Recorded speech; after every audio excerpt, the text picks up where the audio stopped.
Good morning, everybody. Welcome. My name is Margaretta Brandt. I'm the Assistant Deputy Director for the Health System Performance Branch at the Office of Healthcare Affordability. We so appreciate you all joining us this morning for the Investment and Payment Work Group. And we're very excited to kick off this work group and look forward to benefiting from all of your expertise and experience as we look to advance the work of the office related to primary care investment, behavioral health investment, and alternative payment models. So I will bring up some slides and we'll do some quick overview logistics, and then we will get into introductions. So for our agenda today, we will do some welcome and introductions, want to make sure that you all get to know each other, and then we'll do an overview of the work ahead.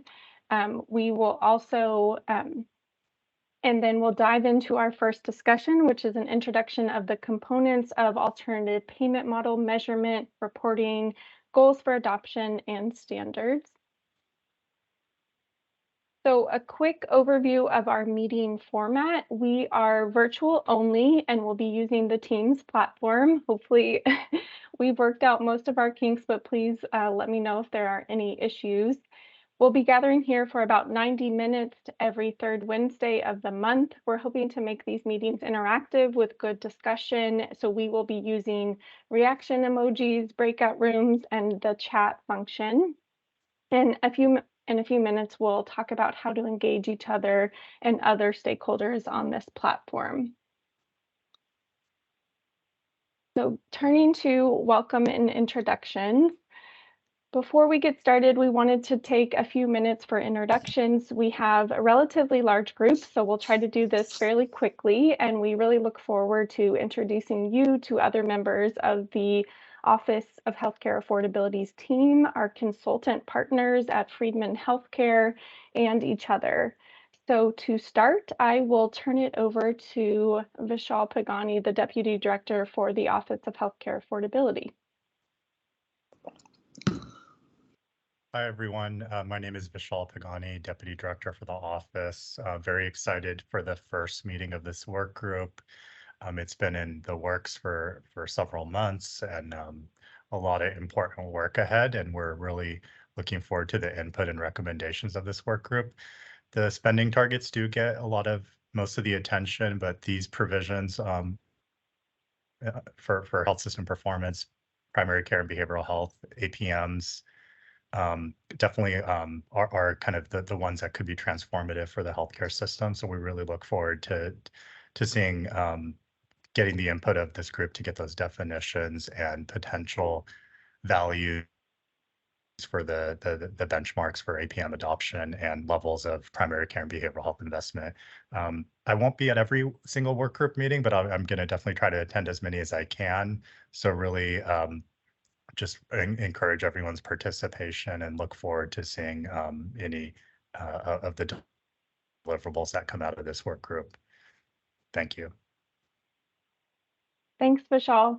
And again, my name is Margaretta Brandt. I'm the Assistant Deputy Director for the Health System Performance Branch. And just quickly, in addition to focus on primary care, behavioral health, and alternative payment models, the branch also is focusing on quality and equity measurement and workforce stability. So those are the 5 focus areas for the Health System Performance Branch at the office. And I will turn it over to Jill Yegan, who is a consultant with OCA and part of our core team. Good morning, all. Great to see you all. Thank you, Margaretta. I am an independent consultant supporting HCI with implementation of OCA. I also have a role supporting HCI with the Healthcare Payments Data Program implementation. I think this work is super important and really pleased to support Margaretta, OCA, and all of you. Mary Jo? Hi, good morning, everyone. My name is Mary Jo Condon. I'm a principal consultant with Friedman Healthcare. Friedman Healthcare is a focused healthcare consulting firm based out of Boston, but with folks all over the country. We really aim to support mostly states, but also nonprofits and philanthropic organizations in using data to improve the quality, affordability, and equity of healthcare. I've been working on projects like this for a little bit over a decade. My work over the last several years has mainly focused actually on these three topics. So primary care, behavioral health, and alternative payment models or value-based payment. So really excited to be with all of you and to be supporting the OCA team in this incredibly important work. With that, I'll turn it over to my colleague, Vinayak Sinha. Good morning, everyone. This is Vinayak Sinha. I'm a consultant with Friedman Healthcare and have spent about the last decade supporting first hospitals and health systems, and then at Friedman later with mostly state governments, focused on value-based care initiatives and delivery. And in the most recent past, I've kind of been working with Mary Jo on these specific three initiatives for the past few number of years. So really looking forward to delving deep on these topics with you all and learning from you all. With that, I will pass it over to Summer Preg. Morning, everyone. I'm Summer Preg, and I'm a project manager with Friedman, and I come to Friedman fairly recently from a background of 6 years with the Alabama Department of Public Health. So I'm excited to bring that experience to this work group. And with that, I turn it over to Julia. Hi, my name is Julia Slutzik, and I'm a project associate with Friedman Healthcare. Previously with Friedman, I've supported Maryland's alternative payment model data collection process, and as well created the code set for California Healthcare's Foundation Investing in Behavioral Health Report. I'm really excited to be involved with this group and can't wait to get started. And with that, I'll pass it back to Margaretta. Thank you. Thank you, Julia. And thanks, everyone. And I would also encourage, we have lots of staff from the Department of Healthcare Access and Information, HCI, and the Office of Healthcare Affordability. I would encourage you guys to introduce yourself in the chat so everyone gets to know you as well. Lots of team members supporting this work. So we are very excited and very grateful for each of you for giving your time to this work group. This is a really impressive group of individuals, and we appreciate the experience and the perspective that each of you bring. We also appreciate the time that you've committed to participating in this work group. So we will do work group member introductions next. So as we call on each of you, if you could please provide your name, your organization, your title or your role, and where you live or where you work. And then in the chat, please provide one goal for advancing high value care, primary care, or behavioral health. And we encourage you all to react or respond to other members' goals. And we want to try to keep these fairly short so we have plenty of time for discussion today. And some members of the work group were unable to make the meeting today, so we look forward to introducing them in our July meeting. We also hope to include 2 additional work group members, one from a provider organization and another from a health plan, and we're waiting to hear back from those entities about their participation, so we will introduce them as they join. And we also know that some members need to leave early today, so that's we appreciate the time that you have. So I will just start in alphabetical order by folks on the line. I think first with Dr. Amarath. Hi, everyone. Nice to see some familiar faces and some new ones as well. Ash Amarnath. I am the Chief Health Officer for the California Healthcare Safety Net Institute, and I live in Sacramento. Thank you, Ash. And next, I'll turn it to Sarah Arnquist. Hi, everybody. I'm Sarah Arnquist, and I am a recent independent consultant in the behavioral health space, primarily focused on California and Medicaid. Prior to this, I worked at Beacon Health Options, which is now Carelon Behavioral Health, a subsidiary of Anthem. I worked there for almost a decade and was the California Plan President when I left. And I will put my goal into the chat. And I live in San Francisco. Great, thank you. And next, I'll turn to Dr. Pallav Barbaria. And Here, go ahead. hey everyone, Pallav Barbaria, Chief Quality and Medical Officer and Deputy Director for Quality and Population Health Management here at the California Department of Healthcare Services. And I also live in San Francisco. Thanks. And that's it. And next, we have Beth Capel. Beth Capel with Health Access. I've been with the organization in various capacities for more than its 35 years of existence. So I know lots of you, but not all of you. So looking forward to this. And next we have Joe. Go ahead, Joe. Joe Castiglione. Hi, everybody. Thank you for having me. I'm from Blue Shield, California. I work on our industry initiatives team, which is focused on policy and advocacy around alternative payment models, and particularly those focused on primary care. And I live in San Francisco. Thank you. And next we have Crystal Eubanks.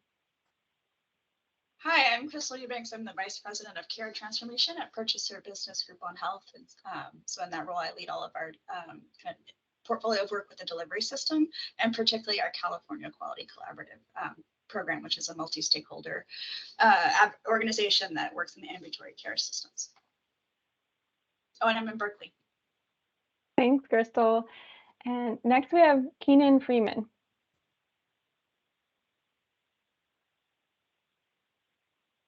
Hi, I'm Keenan Freeman. I'm with Inland Empire Health Plan. I'm the Chief Financial Officer, and I work in Rancho Cucamonga. Great, thank you. And next we have Nina Graham. Good morning, everyone. I am with Patients for Primary Care, and I live in San Francisco.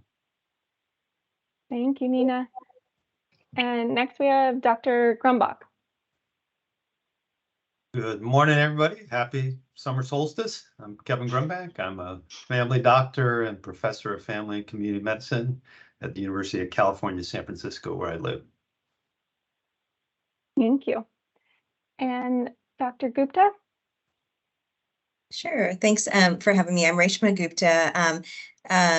A couple hats. So I've been a senior advisor for about 7 years with the Center for Medicare and Medicaid Services Primary Care Alternative Payment Model in the Department of Defense Healthcare Delivery team around affordability.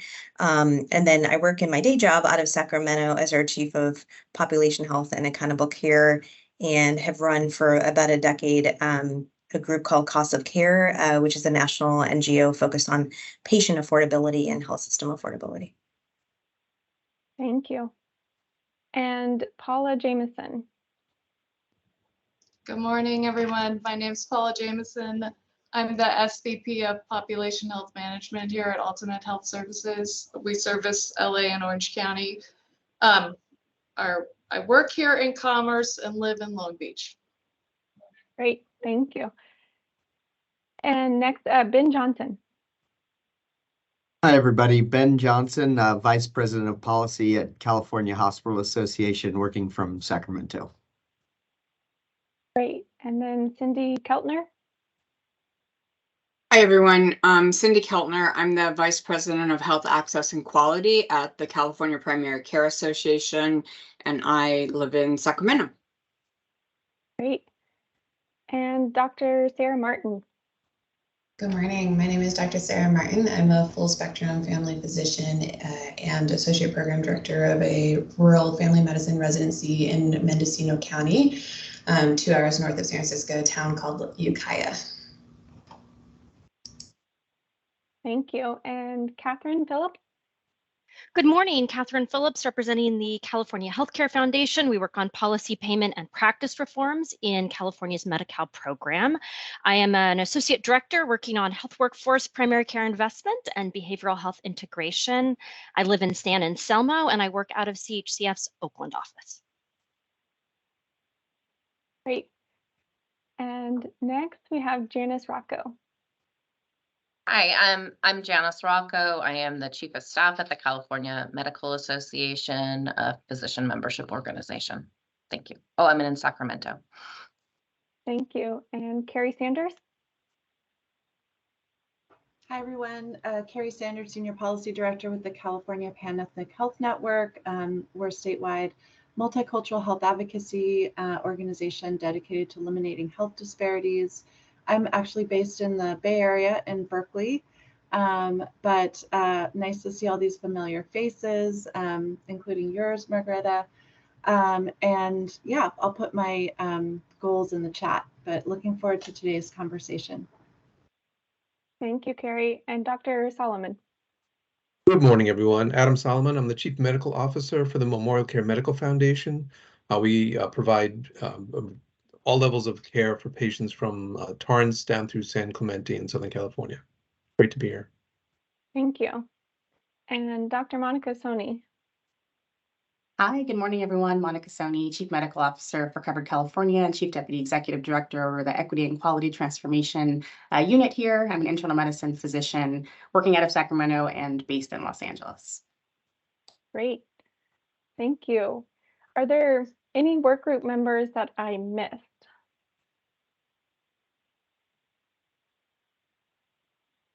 Okay.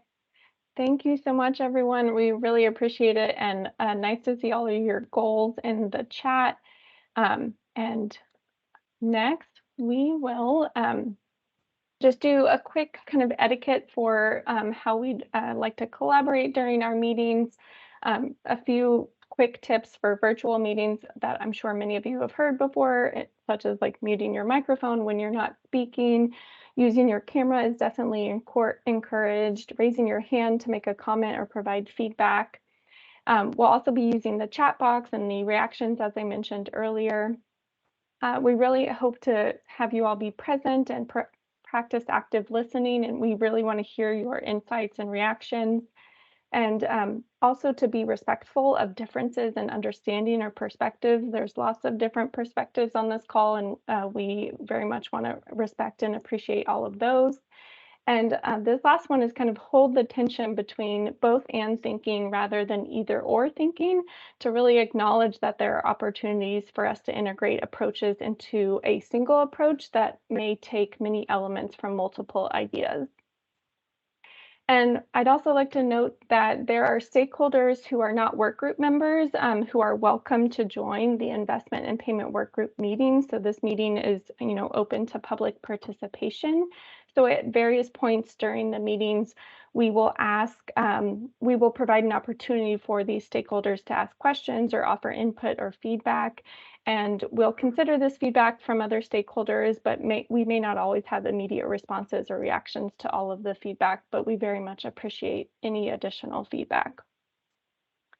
And so next, in the next portion of our agenda, we will get to an overview of our work ahead for this group. And we're really, as I mentioned, very excited to launch this work group. And the purpose of this work group is really to ensure stakeholder engagement and all of the key program development decisions around definitions, data collection for primary care, alternative payment models, and behavioral health investment, to provide input and feedback to the Office of Healthcare Affordability as we develop recommendations for benchmarks and standards in these areas, and then to identify and discuss relationships between primary care, alternative payment models, and behavioral health. And on this slide, I really wanted to start with kind of grounding us in the overall mission of the Office of Healthcare Affordability. And if we were to organize the office's work into three components, it would be slow spending growth, promoting the high value system performance, which is really tied to our work in this work group, and then lastly, to assess market consolidation. And for slowing spending growth, this is really tied to OCA's work around collecting, analyzing, reporting data on total healthcare spending, and then setting a spending target, and then progressively enforcing those targets for different healthcare entities. And then to balance the healthcare spending targets within the area of promoting high value system performance, we'll implement benchmarks in standards to promote high value system performance. And we'll discuss these areas in more detail on the next slide. And then lastly, to assess market consolidation. So to complement the spending targets and the promoting high value system performance, the office will also engage in market oversight activities. So we'll receive notices of prospective changes in ownership, operations, or governance for healthcare organizations and conduct reviews to assess where the transaction would be of public interest and be transparent about those reviews. So getting to the focus areas for promoting high value system performance. So there are 5 focus areas for promoting high value system performance. There are primary care and behavioral health investment, alternative payment model adoption or APM adoption, quality and equity measurement, and workforce stability. And really highlighted in green here is the focus of our work group. And across these 5 areas, the goal is to reorient the healthcare system towards greater value with the vision of creating a sustainable healthcare system that provides high quality, affordable, equitable care to all Californians. And this work group will really focus on those areas in green, as I mentioned, to get your input and feedback. And next, we'll focus on reviewing the statutory requirements for these 3 areas for the focus of the work group. So for the first few months of the work group, we will focus on alternative payment models. And when we refer to alternative payment models or APMs, we're speaking broadly about types of value-based payment, which includes capitation. So this slide summarizes our statutory requirements. Essentially, our work has 3 components. One is to promote the transition from fee-for-service payments to alternative payment models, to measure this movement towards alternative payment models. 3 is to set a statewide goal for adoption of alternative payment models. And these goals may be a % of members, a % of providers, and or payments delivered under alternative payment models. And then 4, sorry, I think I said 3 earlier, is 4. 4 is to adopt contracting standards for healthcare entities that encourage multi-payer alignment and promote quality, equity, and efficiency. And next, we'll talk about primary care and behavioral health. So this fall, we'll shift our discussions to focus more on primary care and behavioral health investment. And again, these are the high-level statutory requirements here. And this work has 3 main components. One is measuring primary care and behavioral health spending as a % of total spending. 2 is to set benchmarks for primary care and behavioral health investment. And then 3 is to promote improved outcomes for primary care and behavioral health. And next, I'll turn it over to Mary Jo to walk us through the planned approach and timeline for each work stream. And then in a few slides, we will pause for questions. Thank you, Margaretta. All right, so to kick off each work stream, OCA and the FHC team will start with a brainstorming session, conducting research, summarizing the current evidence and work from other states as well as across California related to that work stream. We'll then move into modeling data wherever data is available. This might be new information or information coming from existing national or California efforts. Over time, we'll develop recommendations with input from stakeholders, including all of you. And then we'll refine those recommendations with your feedback and work towards finalizing or seeking board approval of the recommendations. You'll note on the bottom here that there's a strong emphasis in gaining input and then incorporating it and incorporating feedback as well. If you go to the next slide, this is our timeline for these 3 work streams. So you'll see here, basically by spring of next year, we need to have defined primary care and also defined APMs. We will be working towards statutory deadlines and seeking board approval where needed. And we'll use these monthly work group meetings to gain feedback from all of you as we work towards those deadlines. You'll see there that by the end of 2024, that's where one of those will be developing regulations to support data collection. And then moving into 2025, working on the behavioral health work, and then beginning to collect data. Here we have examples of some of the work group discussion topics that we will talk through over the next several months. My colleague Vinayak is going to go into more detail on the alternative payment model topics in just a few minutes. So I'll focus here on primary care and behavioral health. And the work for each of those work streams is really broken into definitions, measurement, and reporting, and then developing an investment benchmark. So you'll see here related to the definitions, measurement, and reporting, we need to define the providers and services, sites of service, and also types of non-claims payments that would be used to define primary care. And then think about how we might set an investment benchmark and whether to have to incorporate variation by market or population. On the behavioral health side, the measurement and definition process is similar, although we know that the behavioral health services may also include more spending on social supports and, of course, capturing that carved out behavioral health spending. And then again, similar considerations on the investment benchmark. And with that, I think we want to pause and see if we have some questions. Turn it back over to Margaretta.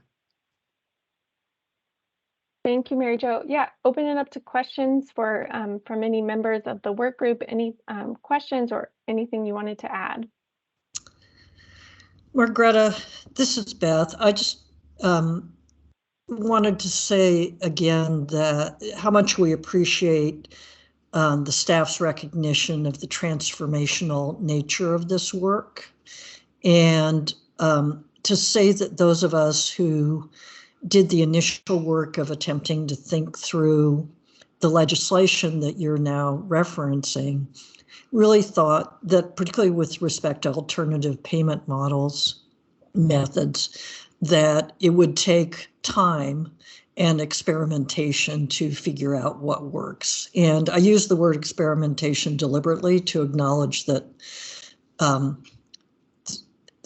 the experience on things like APOs is more mixed than most of us would have hoped. And so we have to be willing to be a learning organization, to use a Covered California phrase, and accept that there are things that will work better than we hoped and other things that don't work as well. So I just wanted to acknowledge and that the larger vision behind OCA itself is that transformation in aid of the California triple aim of lower costs, better outcomes, and improved health equity.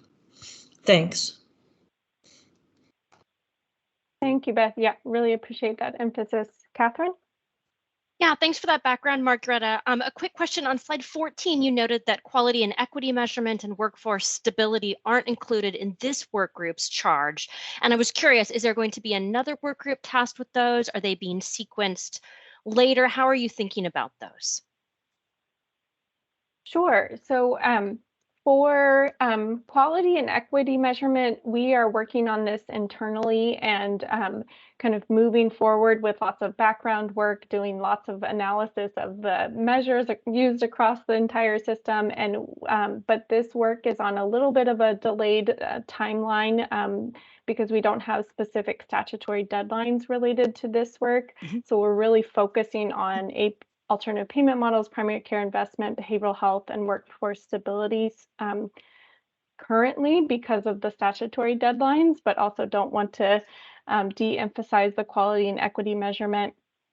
So that's kind of the background process that we're using for quality and equity measurement. And then we'll eventually come to things like potentially public meetings like the advisory committee and the board for input in those areas, and may develop work groups if we think that would be helpful. And we'll also just mention we're also meeting and working closely with all of our sibling departments across the state in these areas as well. For workforce stability, we have launched this work. We're very excited that we've contracted with the some teams at UCSF, the Institute for Health Policy Studies, and the Health Force Center to support this work. And this work, because it's a little kind of more nuanced, we are thinking we'll focus on really stakeholder interviews and engaging folks through lots of stakeholder interviews, and then bringing considerations to the advisory committee and the board there. So happy if folks have kind of interest in quality and equity measurement or workforce stability, please let me know, and I'd be happy to follow up. Thank you. And I think Dr. Gupta, I think I saw your hand next. Yeah, thank you. I just wrote it in the chat too, so it's easier for you. But just when we're talking about the APM being the first one that we're kicking off for success, do we have data, and are we allowed to, within kind of the construct of what we're discussing, talk about both total cost of care along with patient out-of-pocket costs? Because they're very different in terms of what drives them and kind of the effects in the state, and then also for each of those, will we be able to have data? Like what data, are we going to be able to have access to for those of them at like the county level? Both really good considerations. I'd maybe ask Jill, do you have any thoughts on any data we would have access to, or from the Friedman team, Mary Jo? It's a great question, Dr. Gupta, and I think we have a sort of both and, as Margaretta suggested, concept here of moving forward with what we have to get the ball rolling and simultaneously collecting data. So I think, as Beth noted, it's sort of an iterative long-term process, and we don't want to put everything on hold and wait 2 or 3 years until we have data. We want to be able to kind of get the ball rolling. So we will be definitely gathering up anything we can find. As you're aware, there is not a systematic statewide data collection process in place that would generate sort of granular information that's available to support this group's deliberation. And the HPD, the Healthcare Payments Database, is coming online and will, in the long term, be a terrific source of granular data about the entire healthcare system in California through the claims and encounters, and eventually also non-claims based payment data that will come online through HPD as well. But in the short term, we're going to essentially sort of cobble together whatever we can, and would absolutely welcome the thoughts of the folks on this call regarding data sources that we may not be aware of, and you'll have an opportunity to weigh in on that. Mary Jo, what do you want to add? I think that is a great answer, and I'll say that maybe Dr. Gupta, we can share with you sort of offline some of the data that we're looking at, and if you know of other sources out there, to echo Jill's point, we really welcome that. Thank you both. And Carrie? Yes, hi, folks, and yeah, so I think I just want to register to, I understand, thanks for the explanation about the delay in, discussing quality equity measurement. I understand the time constraints, but would ideally like to see those factoring into whatever conversations we're having, and in particular, as you're thinking about the regulations next year, I think we have seen various attempts to institute APMs where there isn't a focus on equity, and the data that's essentially required to evaluate for equitable health outcomes. And so I guess just want to share that, and also any additional information you could share about how your internal work will, how you're envisioning that it will factor into these conversations, and and make sure that we're really taking that into consideration as we're thinking through these models. Yes, thank you, Carrie. And I should have mentioned earlier that part of developing the alternative payment model standards, we see part of those standards to include some component of quality and health equity, whether that's, we suggest either, a specific measure sets or how organizations should be looking at quality and equity as they implement alternative payment models. So it's definitely going to be tied to our consideration of alternative payment models as we look to set those standards. And we will keep moving quickly internally along all the analysis and bring that back to this group where we have things to share. So it's definitely kind of no pause on the work related to quality and equity measurement, and we'll incorporate that to the best of our ability. And please feel free to continue to flag that if you'd like to see more. And Joe. Yeah, excuse me. Thank you. My question is really about the intersection between or overlap between some of these goals. I think I may have seen something that touched on that in the materials, but really thinking about, for example, the overlap between the goals for APMs and the overlap for goals with primary care and behavioral health. So do you anticipate setting APM goals by total spend, or will there be some different unit of measurement? So really thinking of goals for APMs by specialty, right? I think we see, and I mentioned this in the chat, I think we see APMs as a really great vehicle for driving investment in primary care, and in particular, leveraging those models for improving access and equity. So again, curious how, for what I just mentioned, how these topics or goals overlap or otherwise tie together. Yes, we very much recognize kind of the intersection and the overlap between these three areas. And I think those questions, some of those questions you brought up, Joe, are kind of exactly what we're hoping to dig into this work group. And so would really, as we move forward and get deeper into the details, really appreciate all of your feedback in those areas. Thank you. And Beth. Yeah. I want to thank others for the comments on consumer affordability. Health Access in its comments to the board provided extensive resources on that, and we're going to be providing more as well on California specific data. We have a much greater wealth of data on consumer affordability here in California than nationally. Perhaps not what Dr. Gupta is looking for, but important data nonetheless. And on quality and equity, of course, we're all familiar with the DMHC's recent work on that. That's really very helpful on the commercial side, as well as Covered California and Medi-Cal. Thank you. Thank you, Beth.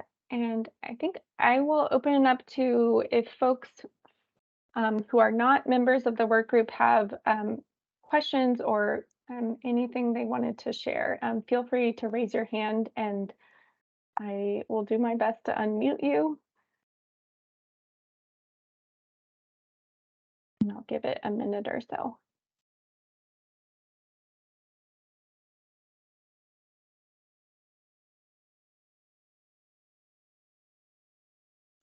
Yes, go ahead, Dr. Gupta. This is kind of more of a philosophical question, I guess, in our approach, but just to kind of have that framing as we move forward. There's always a tension, I think, in developing APMs about how prescriptive versus how, kind of larger theme guidance we provide as we're developing these. And I was just wondering what kind of conversations there's been thus far as we approach that, because I know this is similar at the national level around what we actually can be prescriptive for and where we want to allow variation in terms of implementation. And it's always that tug and pull. So I was just wondering what kind of conversations have been had as I'm just thinking about APM, kind of that first box there, but as we're developing, looking at models, there's pros and cons to both. So just throwing that out there. Great, thank you. I think that is we haven't had too many discussions internally. We're very much looking to bring those types of questions to the work group. And I don't know if Mary Jo or others wanted to share anything. No, agree that there are trade-offs and look forward to the discussion. Okay, I'm not seen any additional hands raised, but OCA team members, please let me know if I'm missing anything. So this, to keep us moving, this next portion of the agenda, we wanted to review and discuss a work group charter. This is a draft work group charter that just really outlines how we want to work together and what our focus on for this work group will be, and we will ask for your feedback. So I will, I'll switch screens, and then Mary Jo, if you want to, feel free to go ahead. Sure, absolutely. So we would ask that you all review the work group charter between now and our next meeting. I will just sort of walk through the highlights here. We do find that it's helpful for work groups to establish a charter to ensure sort of shared expectations and also serve as a guide for the work ahead. So we've organized the charter with a few key sections. Start off with the purpose. We then provide some background and sort of scope of the charter that comes from the statute. And then if you scroll down just a little bit, you'll see that we included a few work group objectives here. Essentially, the primary objective of this work group is to ensure that there's stakeholder engagement in each of the key decisions regarding APMs, primary care, and behavioral health. And then, of course, we'll be asking you to provide input and feedback as OCA develops those recommendations and help us identify and discuss the relationships and interactions across these areas. If you scroll down to page 2, you'll see that we've included here work group member roles and responsibilities for the OCA team, and then roles and responsibilities for ourselves as well. We've included here what the work group works will include, as well as what it will not include. Essentially, developing formal recommendations and final decision making is for OCA and the board, depending on the specific recommendation or decision. We also wanted to provide for you sort of a sneak peek into the work group focus over the next year. Today we're launching. So yay, we accomplished the first thing, which is great. And you'll see that from now until October, really focused on the APM work. We'll spend the next several months, so essentially October to February, focused on primary care measurement. And then beginning in March, you're going to see a few new members join us who will help us address issues related to the full behavioral health care continuum. And then just about a year from now, so March to July of next year, we'll be developing and having discussions around behavioral health measurement and benchmarks. So with that, want to see if work group members have any questions on the charter. And it looks like Dr. Grumbach has a question. Thanks. 2 questions, if I might. Mary Jo. The first is about this point developing formal recommendations, not. So are we going to make informal recommendations? I mean, I presume we're going to have some sense of opinions or hopefully consensus. So could you just speak a little bit more? What is the role of this work group in terms of policy formulation for OCA on these items? Sure. Margaretta, do you want me to take that one or do you want to take that one?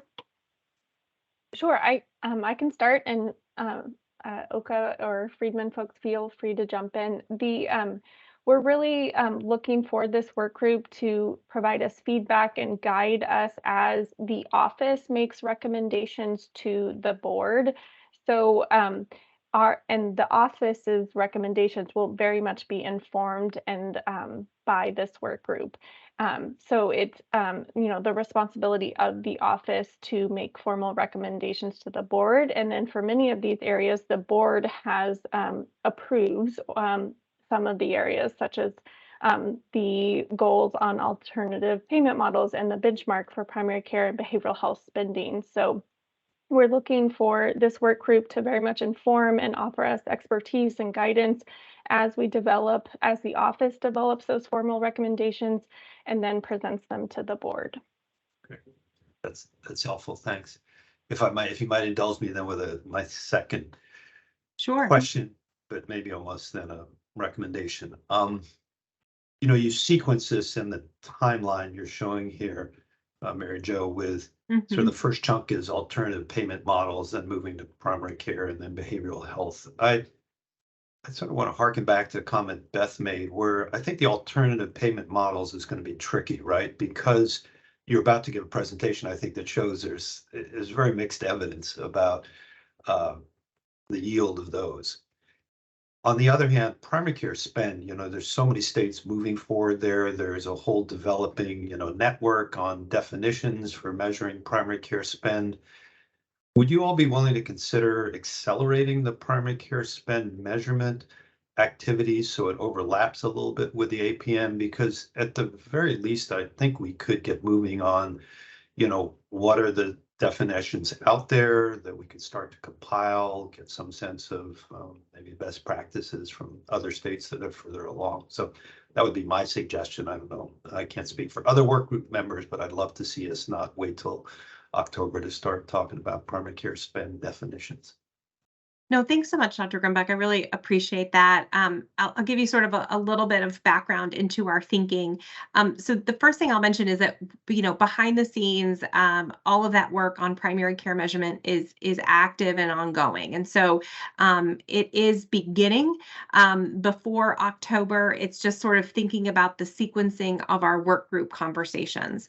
The other thing I'll mention is, as we've shared before, the overlap between primary care and APMs is significant, right? So I think that there's a slide in the deck that talks about all the ways that all three of these topics overlap with each other, but particularly primary care and APM, since so many alternative payment models really tie accountability to the primary care provider. So although this table, shows that the sort of core focus of our primary care work will not begin until October, I think you'll find that primary care is actually occurring in a lot of ways integrated into the APM discussion. The other thing I'll mention is that, in all honesty, part of the reason why we sequenced it this way is because we expect that we know that a lot of sort of the foundational work for primary care measurement has been done both in California and across other states. And so there's sort of more to start with there. And so we think that the APM work, may take a little bit more time and discussion. Yeah, thanks, Mary Jo. And I'll just add just another reason that we are starting with APMs, but very much open to feedback on how we sequence things, is that another one of the department's programs, the Healthcare Payments Database, is looking to build out, regulations and processes around collecting non-claims-based data. So we really want to be able to align and to tie into that work, so that, as we're collecting non-claims-based data from entities, that it aligns with our work here in terms of how we think about and define alternative payment models, and then how we set goals for adoption. So we are trying to kind of align across internal department programs, the Office of Healthcare Affordability and the Healthcare Payments Database. So that is one other reason we wanted to start first with alternative payment models, but of course, we welcome feedback on adjusting. And I think Janice, go ahead. Thank you. And mine's more of a comment than a question, but obviously we're all here to contribute our expertise, our thoughts, our ideas, and in many instances, the perspective of our organizations.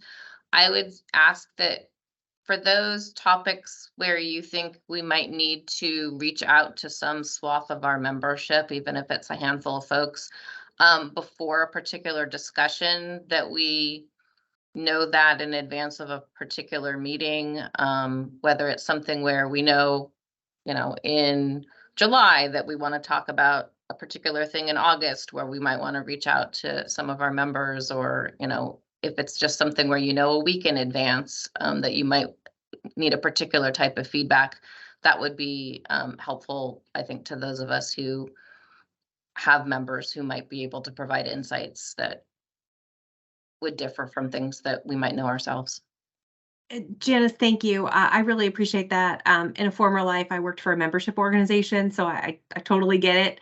And in fact, a couple of points. One, we can certainly do that. And two, we've also tried to sort of stage the agendas so that we introduce a topic at one meeting and then talk about it for a brief period of time at the next, so that if sort of after hearing more, you want to go back and get more input and then bring that back to the group, there's the opportunity to do that as well. So completely understand, and we'll try to support you in that as best we can. That's great. Very much appreciated. Thank you. Sure. And Beth? Two things. Health Access is itself a coalition rather than a membership group, but we have the same challenge that when we receive a PowerPoint late on Friday, it's a little hard to get input by 9 o'clock on Wednesday morning. And so it's, especially when Monday was Juneteenth, as it should have been. So very, very important holiday day, but it didn't help with the work. And second, to Kevin's point, really, first of all, you're going to be collecting a lot of you already in total healthcare expenditures, which after all are a subset of healthcare spending, that which is paid by payers.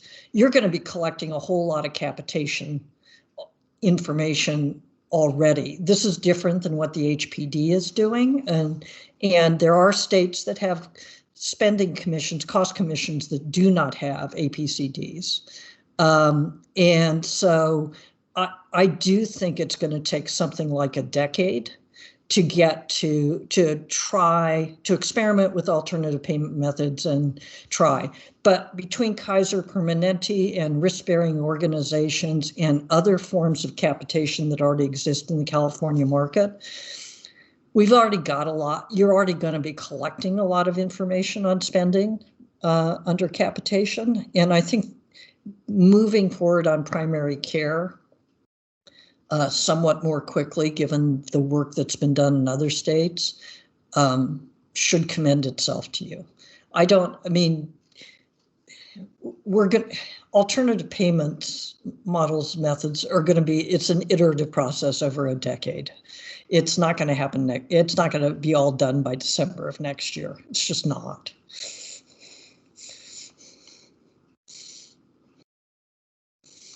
Yeah, thank you for that feedback, Beth. Yes, this is very long-term work. Any other questions on the questions or feedback on the charter? And we will send this out again to the group and ask for your feedback or suggestions by July 5th. And actually, we might extend that a little bit due to the July 4th holiday, but that was our kind of 2 weeks from now goal. But we will send out a reminder to solicit feedback and input on this charter. Any questions or comments before we move to our next agenda item?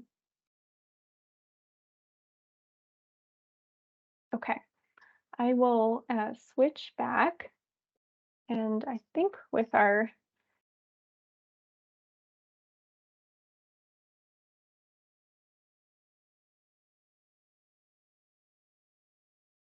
I think I'll turn it over to Vinayak if you see.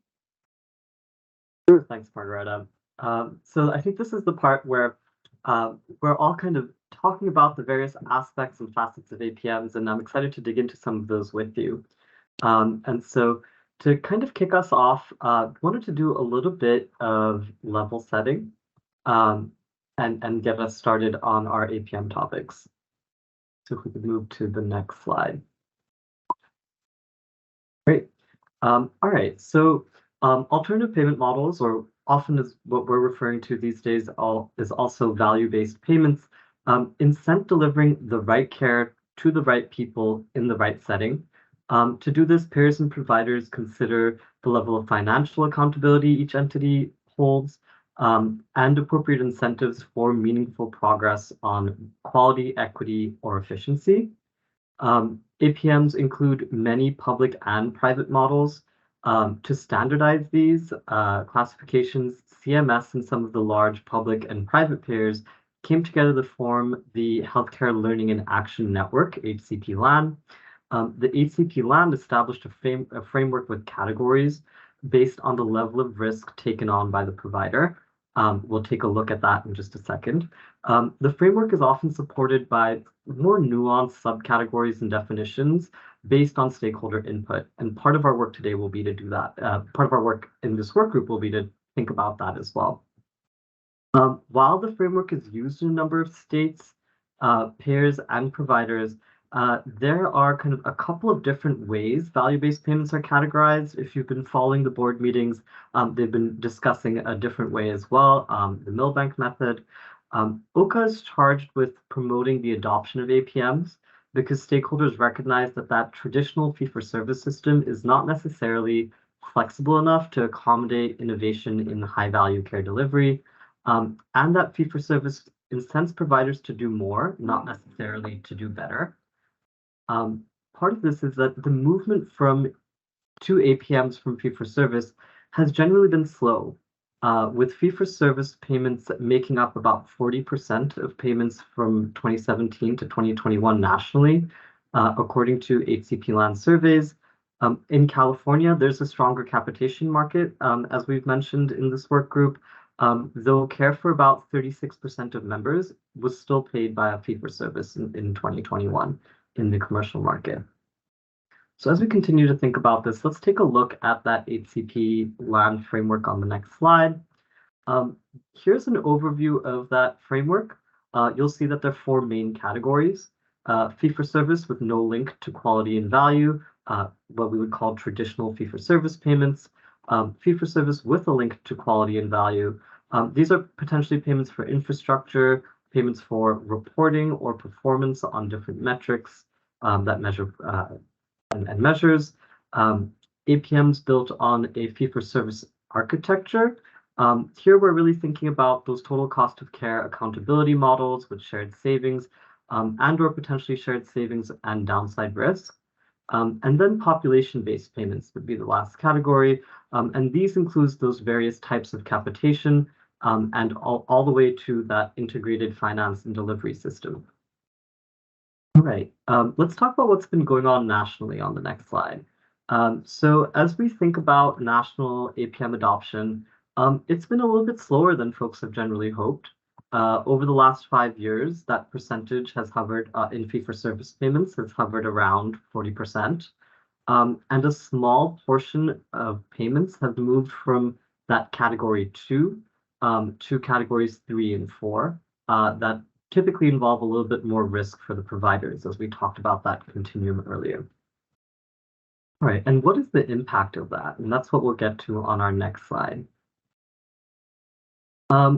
One reason this has been slow is that outcomes have been mixed.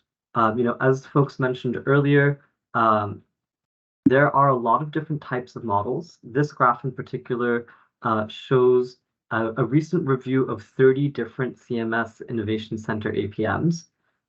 In this graph, you'll notice that only about 5 produce significant savings. Several others may have improved quality, but many others have not shown significant improvements.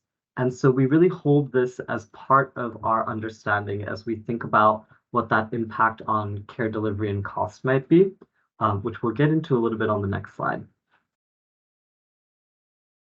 So why does there remain so much interest in moving APMs forward? Well, there are kind of a few different reasons. I think we understand that fee-for-service as the predominant model has resulted in a system that provides incentives to do more rather than better, as I mentioned earlier. It doesn't necessarily offer providers flexibility to innovate, and it also encourages high price growth, especially for those market players with the most power, regardless of the value provided. And so we really kind of focus in on some of those reasons here as to why we think about this movement. All right, one more slide, and then we'll take a pause to chat a little bit about any questions you all have on this.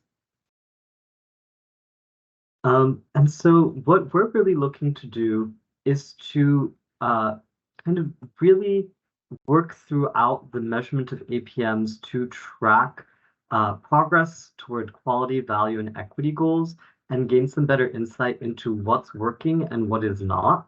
We hope that you all will share some of that with us as well as we prepare to kind of understand how to enact that.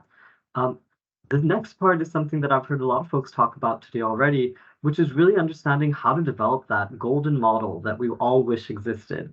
We recognize that it takes some time, and enacting standards will help accelerate that APM adoption, but also protect against some of those unintended consequences that folks are able to identify, and that evaluation of CMS's programs also identified for us. So here I'll just pause briefly and ask if workgroup members have any questions on these first few slides.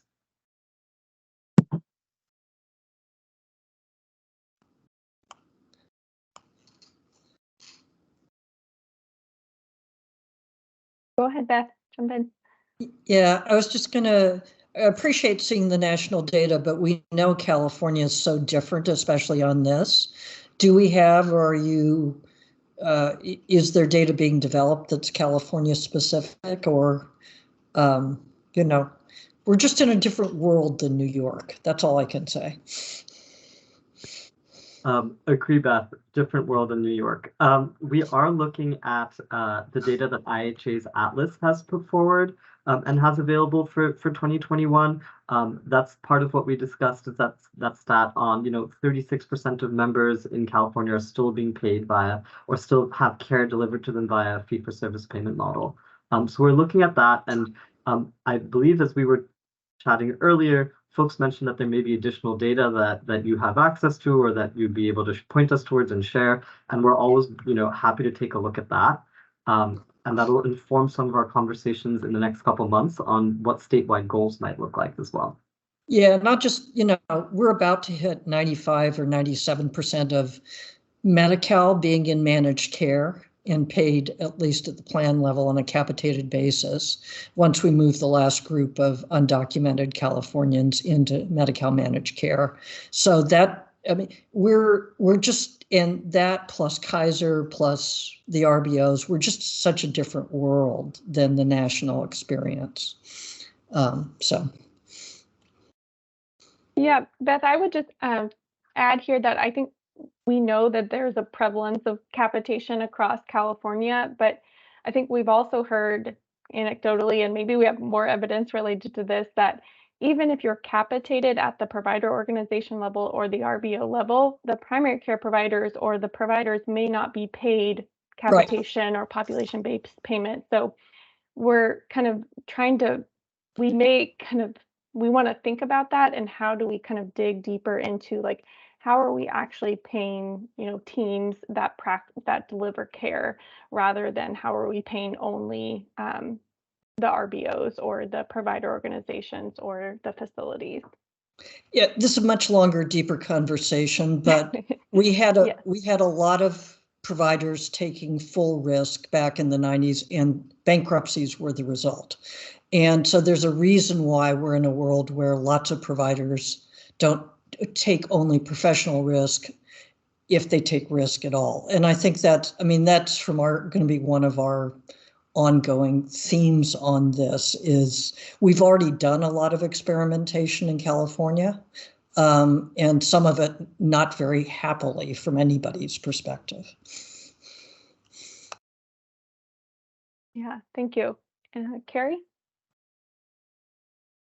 Yeah, I think I had a kind of similar comment along the lines of Beth's, which is, I think one of the things as we've looked at alternative payment models is the extent to which, for it to be successful, we need to also think about what is the upfront or ongoing, payments that we need that need to happen to ensure that these models are successful, particularly for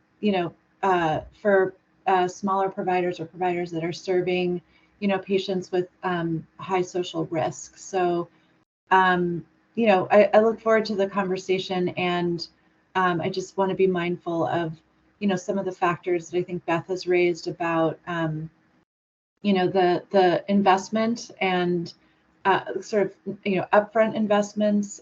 Also, California being a very, unique place, a unique region. And, I know we do have data, the APM data, that hopefully can help to inform these conversations. That data does not, at least the, retroactive data does not include data by race, ethnicity, and other demographic factors, which I think, I just want to note is also perhaps, limiting in terms of what we'll be able to learn from that. And why I think why I will mention again that the equity component, just because, I think as long as we have an opportunity to design an APM or to define it, that data component really needs to be, a core piece of that. Thank you, Carrie. Yeah, really good flag. Sarah? Yeah, thank you. So I know that the behavioral health component is a little bit later in the timeline, but one request that I have that I would find very helpful is maybe for the next meeting a summary of what is available for all of this data for behavioral health. Do we have any estimate baselines of spending, total cost of care, like anything? Behavioral health is different. So all of those assumptions around capitation and how things are structured, do not apply to behavioral health in California, right? It doesn't flow through. And so I think a kind of a state of the state of what is out there and would be helpful for me. And then think it's a less mature space, right? And so thinking through what maybe even this work group is thinking, like what are the big missing pieces in that data set, and maybe that becomes a starting point. And then I guess I'm reacting a little bit to what Beth said. It wasn't the intent of my comment, but I think if we think about like this exceptionalism of California and our long history of delegation and RBOs, et cetera, like I'm sure you all who are much smarter in this than I am can like opine on this, but like to what end? Has it actually slowed spending in California? Right? Like, and are we asking that question? Because if it hasn't, like maybe we should really start from the starting point of like why are we going to, are we going to just continue what hasn't worked to actually slow spending? And maybe it has. Like I actually don't know the answer to that question. But at the provider level, it's a fee-for-service world. Thank you, Sarah. Really good suggestions and questions. We'll take those back and see what we can develop for our next session. I think your mention of kind of a landscape and understanding what data is available and out there is a really good idea. And yeah, a really good flag that for that both and thinking of it, is capitation really working for us in California? And we can try to dig into that a little bit more as well. Dr. Gupta? Yeah, thank you. So this comment is going to be reflective of some of what we just heard, but especially the slide that you showed around kind of the Medicare performance. So I've been part of LAN for a while and part of some of the evaluations of those. And I have to say that there's some really clear reasons why. And I can only share kind of things that are publicly available, but a lot of it is most of those programs did not have a direct strategy around affordability. They were thinking of value as a healthcare system value, focus on quality and equity with that, like we'd like to also reduce costs, but there's no direct strategy when you look into it on cost. So the fact that the state's doing an affordability focused effort is like tilting CMS on its heels.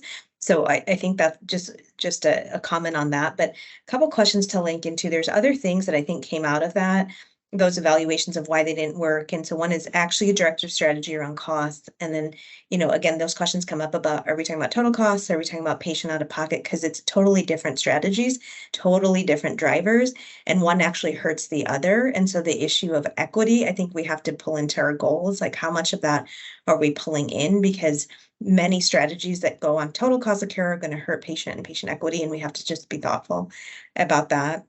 The other is when this idea of prescriptiveness will come up. So again, it's kind of that question around where do we sit with this when we're thinking about, again, those numbers on evaluation for costs or patient out-of-pocket costs, because a lot of times alternative payment models will go out, have kind of focused themes, but the implementers have no idea what a good model looks like. It's really uncomfortable, like really, really uncomfortable for them.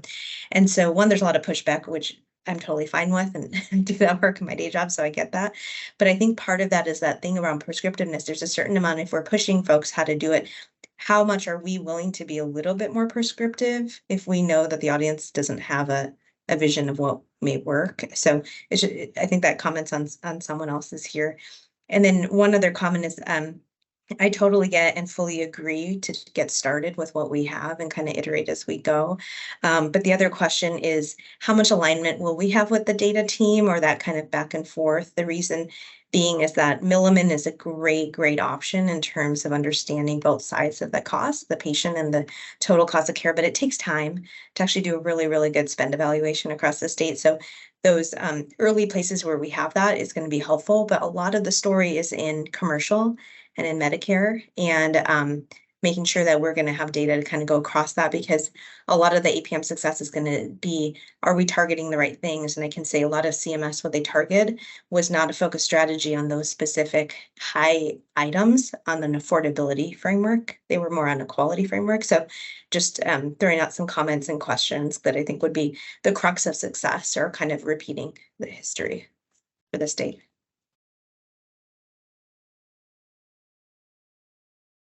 Thank you, Dr. Gupta. Really appreciate all the flags. And I think, apologies, but in the essence of how much time we have left, I'm going to keep us moving. Please know that we're taking notes, and we'll come back to all of these questions and comments in future meetings. So I think, Vinayak, I'll turn it back to you. Sure, thanks. So next, what we wanted to take a look at is what's kind of occurring in different states. In the past few years, the number of states collecting APM data really has almost doubled. Their interests in the data vary. And based on their data collection authority, they may define APMs differently, each of these states, for example. Some use cases across these states include understanding the non-claims components of total cost of care, sometimes with a focus on primary care and behavioral health. Though similar to California, some states track that movement of payments from fee-for-service to alternative payment models as well. And all of these states have a different combination of these types of use cases, depending on their charge. Experiences in some of these other states have highlighted something that I think you all have mentioned today, the difficulty of really understanding how those non-claims payments are distributed within provider organizations. OCA seeks to continue these conversations and to have greater insight into how dollars are being spent by those provider organizations. All right, next slide. Next, I wanted to walk through some of these data collection lessons learned from other states. There are a few different ones. I think the first is really that data collection and definitions should align with the priority use case. Again, a reminder that the priority use case for OCA's data collection is understanding APM adoption. This sounds really obvious, but really understanding how you might use and report on the data is important in really determining how and what you collect. And that's something that we will come back to as we continue to have this conversation. The HCP LAN provides an example of a standardized framework, but payers will require additional guidance on that categorization and potentially subcategories as well. Total medical expense flowing through APM contracts versus the actual non-claims payments moving through the APM arrangement are different. This issue of measuring the contract amount versus the actual payment will be something we discuss more in depth on the next slide as well. Data collection by provider organizations can help identify opportunities for increased APM adoption and aligned financial incentives. So, for example, it allows for additional analysis to support understanding the attributes of provider organizations most likely to be successful in various types of arrangements. And this will continue to inform our work on APMs. The same provider organization can be classified differently by data submitters. So a standardized list of providers can sometimes also be helpful.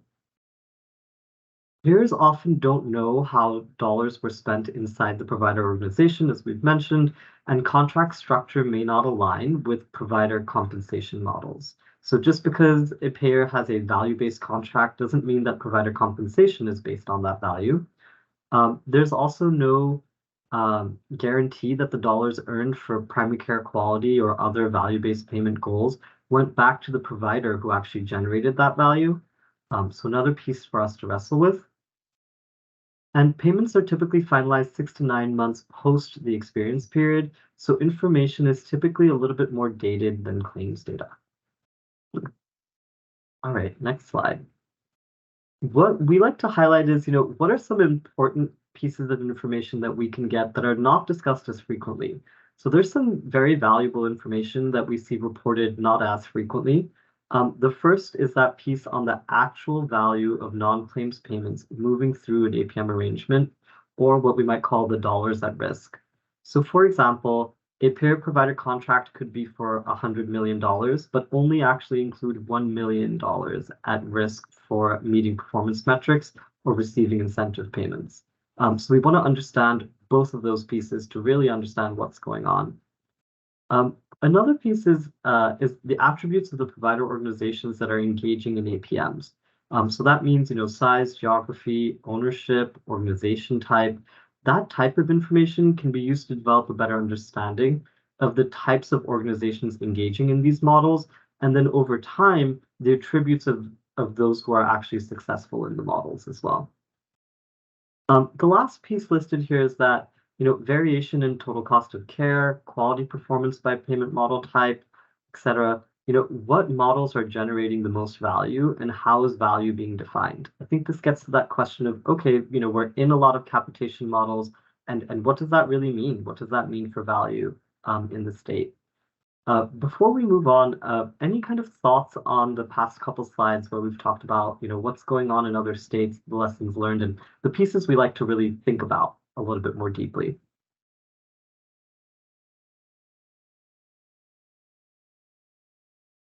Sure. Dr. Solomon, please jump in. Sure, thank you. The one thing I just wanted to mention that I don't think has been discussed previously is that as many states are, California is pretty diverse. And so addressing some of the factors around an APM in a larger urban area or even a very suburban area is very different than in a rural area. And we haven't discussed the impact on rural areas so far. Yes, agree, Dr. Solomon. And that's why when we think about those attributes of a provider organization, we're also thinking geography, quite honestly.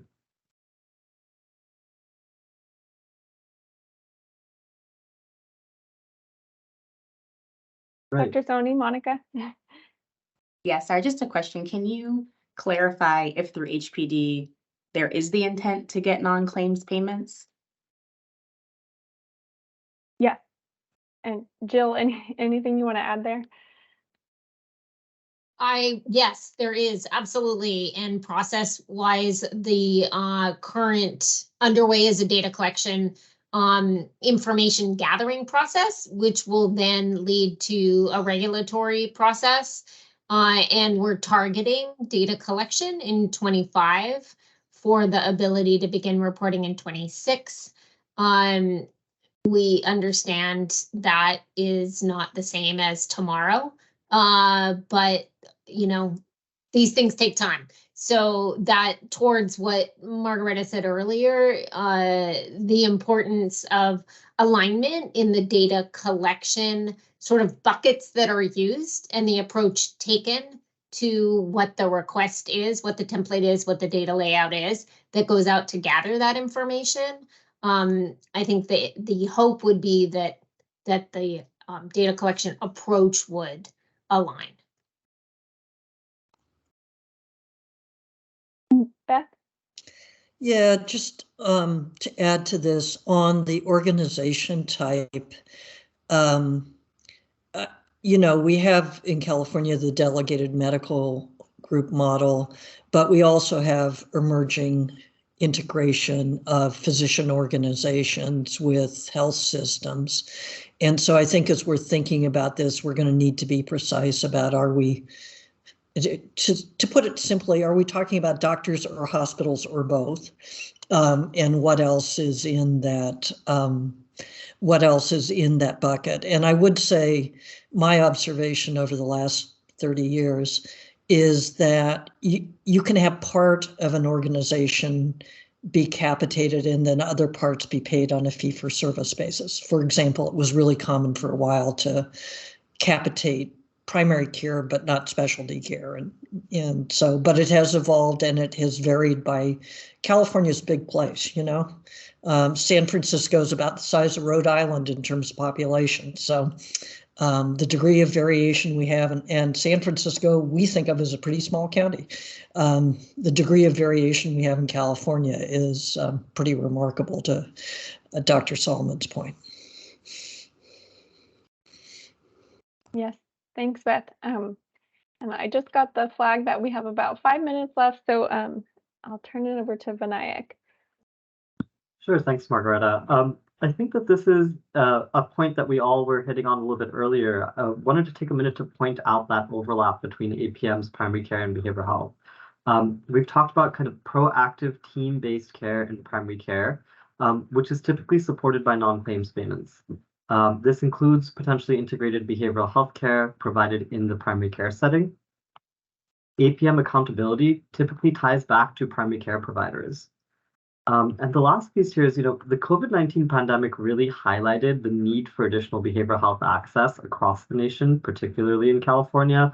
And during this time, primary care providers found themselves continuing to fill that gap when needed by supporting patients with acute episodes of anxiety, depression, or other behavioral health conditions.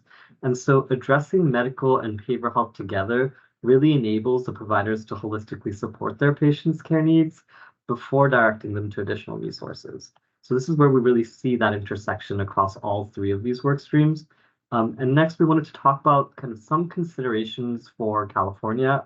A lot of these are maybe obvious to you, but we still wanted to call them out and hope to have some discussion on what rings true and what doesn't, and what we might be missing. As you review this, please feel free to pop into the chat. I recognize that we don't have a ton of time if you feel like there's some interesting additions you have as well. But that long history of capitation and integrated delivery systems will help guide our data collection process and a statewide goal for APM adoption, particularly those differences across payer types that have been mentioned as well. We recognize that capitation is not the only APM. Providers will benefit from a range of models that reflect varying readiness to assume risk.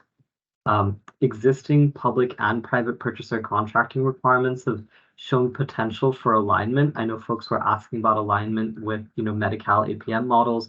We do see that as key as part of this work. Consumer advocacy is really, amongst the strongest in the nation, and we hope that that will also help shape our policy, and we thank you for that.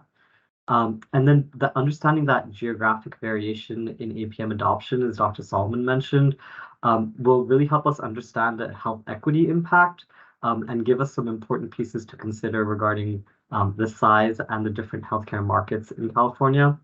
And the last piece is that, HCI will continue to seek to align data collection efforts and also have those, focus on the priority use cases for each way of collecting APMs. So first wanted to kind of ask if, some of these rung true and what maybe doesn't or seems to be missing from this list from all our work group members.